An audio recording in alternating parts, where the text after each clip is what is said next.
I had one of those warm, they were like a stick that came out of a thing when I went to Syracuse. It popped open and it was warm, and you put it into your lock.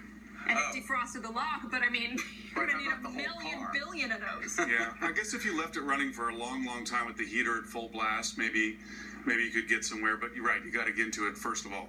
Pretty amazing considering where we've been. We had such a mild start to the season, and take a look at this. These are the lake effect snowfall deficits there in the Northeast. Buffalo's had 4.5 inches so far. They are down 40 inches, so they've had 1/10 of what they typically see by this date. We're down 46.5 in Syracuse, down about a yard there in Rochester. So it really has been amazing how little we have seen. And the other thing that's happening is that the lakes are now only 2% covered by ice. A couple of years ago, they were 42% covered by ice. So usually the lake effect season happens early in the season, then later in the season you've got a lot more ice on the lakes and you don't get as much lake effect snow. This year it's going to extend a lot deeper into the season because of the way that it started. So there's a look at the radar and satellite picture. You notice that there's a broader area of snow coming into frame there near Chicago, southwestern lower Michigan, Grand Rapids. That's a clipper that's coming through that's going to shut off these bands for a little while, and then they'll kick in again after that moves on through. But a really prolific band now just south of Buffalo. Take a look at this brand new total from Angola on the lake.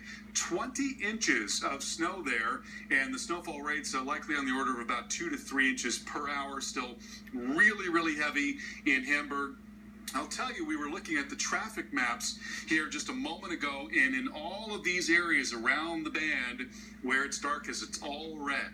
So traffic is just really just down to a crawl across that region. Not so much in the city itself, and I think most of the rush hour is going to be untouched by this lake effect snow, but the exception is going to be on the south side. That snow is just now beginning to edge in, and will continue to lift up and get into downtown Buffalo, most likely in the next hour to hour and a half. So here's the model forecast. We'll take it forward. You notice that within another hour or so, really gets in 2 hours, certainly squarely on top of Buffalo there, then continues to lift up and begins to move out, and then weaken at the same time. This is around 9-10 o'clock tonight.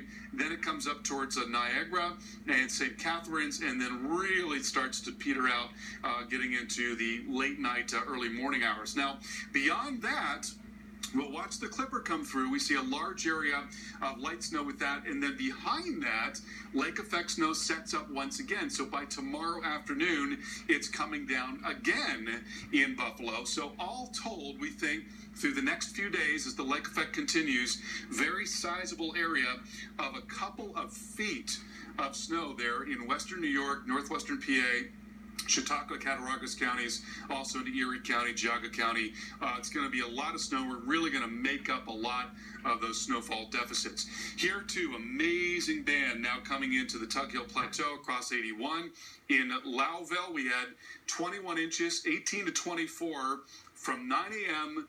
to 1 p.m., 4 hours. So you're talking about snowfall rates that may have been as high as 5 to 6 inches per hour. That's about as high as we ever see it anywhere at any time. That's an incredible snowfall rate. So here too, next few days, talking about a couple of feet of additional accumulation. And then we've also got some lake effect snow in northern parts of lower Michigan.